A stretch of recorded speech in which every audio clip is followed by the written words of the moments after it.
नमस्कार मित्रों, स्वागत है आपका अपना चैनल श्री हरि ज्योतिष में। आज के कार्यक्रम में विवाह किस दिशा में होगी, इस बात की जानकारी जन्म कुंडली से कैसे लगाया जाता है, इस विषय पर चर्चा करेंगे। इसलिए वीडियो को बिना स्किप किए हुए देखें और अभी तक चैनल को सब्सक्राइब नहीं किया है तो सब्सक्राइब कर लें। कर लिया है तो धन्यवाद। अब विषय पर आते हैं। तो विवाह की दिशा जानने के लिए पहले 12 राशियों की दिशा, फिर 7 ग्रह का दिशा जानना होता है। इसीलिए एक पेन और पेज ले ले और राशि और ग्रहों की दिशा को मैं जैसे जैसे बता रहा हूँ वैसे वैसे नोट करें। तो मेष राशि, सिंह राशि और धनु राशि की दिशा पूर्व होती है। वही वृषभ राशि, कन्या राशि, मकर राशि की दिशा दक्षिण होती है। वही मिथुन राशि, तुला राशि, कुंभ राशि की दिशा पश्चिम होती है और कर्क राशि, वृश्चिक राशि और मीन राशि की दिशा उत्तर होती है। अब ग्रहों की दिशा की बात की जाए तो सूर्य की दिशा पूरब होती है, चंद्र की दिशा वायव्य होता है। वायव्य उत्तर और पश्चिम के बीच में होता है।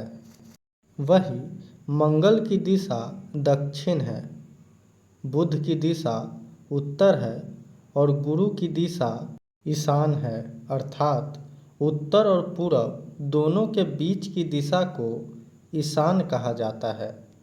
वही शुक्र की दिशा आग्नेय है, अर्थात पूरब और दक्षिण की दिशा को ही आग्नेय कहते हैं। वही शनि की दिशा पश्चिम है। राहु और केतु की अपनी कोई राशि नहीं है, इसीलिए राहु और केतु की चर्चा यहाँ हम नहीं करेंगे। अब आप अपनी कुंडली खोलिए और सप्तम भाव को देखिए, फिर उस भाव में कौन सा राशि लिखा है उसे देखिए।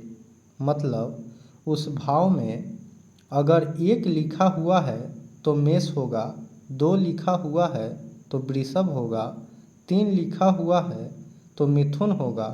वैसे ही अगर 7 लिखा हुआ है तो तुला होगा। यानी नंबर अनुसार ये जान ले कि आपके सप्तम भाव में कौन सी राशि है।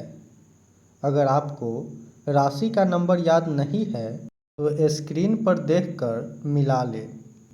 हालांकि जिन लोगों को ज्योतिष में थोड़ा भी रुचि होगा उनको ये सब बेसिक चीज़ें अच्छे से आती होगी, किंतु मेरा उद्देश्य ये है कि जिन लोगों को कुछ भी नहीं पता है उनको भी समझ आ जाए। अब विषय पर आते हैं। तो सबसे पहले सप्तम भाव में बनी राशि को देखना है और जो राशि बना दिखाई पड़ रहा है उस राशि को और उसके दिशा को एक पेपर पर लिख लेना है। फिर देखना है सप्तमेश को। सप्तमेश से मेरा मतलब है सप्तम भाव में बने राशि का स्वामी जो होगा उसी को सप्तमेश कहते हैं। जैसे सप्तम भाव में अगर 8 लिखा है यानी वृश्चिक राशि और इस राशि का स्वामी है मंगल, तो हम पेपर पर मंगल लिखकर और उसके दिशा को लिख लेंगे। फिर शुक्र को देखना है। हालांकि अगर लड़की की कुंडली है तो उसमें गुरु को देखा जाता है, अगर लड़का की कुंडली है तो उसमें शुक्र को देखा जाता है। और ये ग्रह जिन राशि में बैठे हैं उस राशि का दिशा लिख ले और फिर गुरु या शुक्र से 7 घर आगे जाए और वहाँ पर जो भी राशि बनी हुई है उस राशि के स्वामी की दिशा को लिख ले और उस राशि की दिशा भी अवश्य लिख ले। अगर गुरु या शुक्र से 7वें घर में अगर कोई ग्रह बैठा हुआ है तो उसकी दिशा भी लिख ले।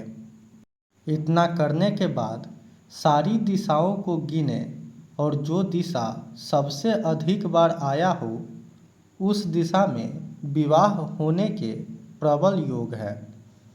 मैंने विवाह की दिशा को काफ़ी लंबा प्रोसेस से बताया है, किंतु अगर आसान तरीके से देखें तो सिर्फ सप्तमेश की दिशा और शुक्र या गुरु से सप्तम भाव में जो राशि हो उसी के स्वामी की दिशा में विवाह होता है। ये आसान विधि है, किंतु इसमें गलती होने के भी अधिक चांस होते हैं, इसीलिए लंबा प्रोसेस से देखने पर सटीक जानकारी मिलता है। इसी के साथ आज के कार्यक्रम में बस इतना ही। मुझे दीजिए इजाज़त। नमस्कार।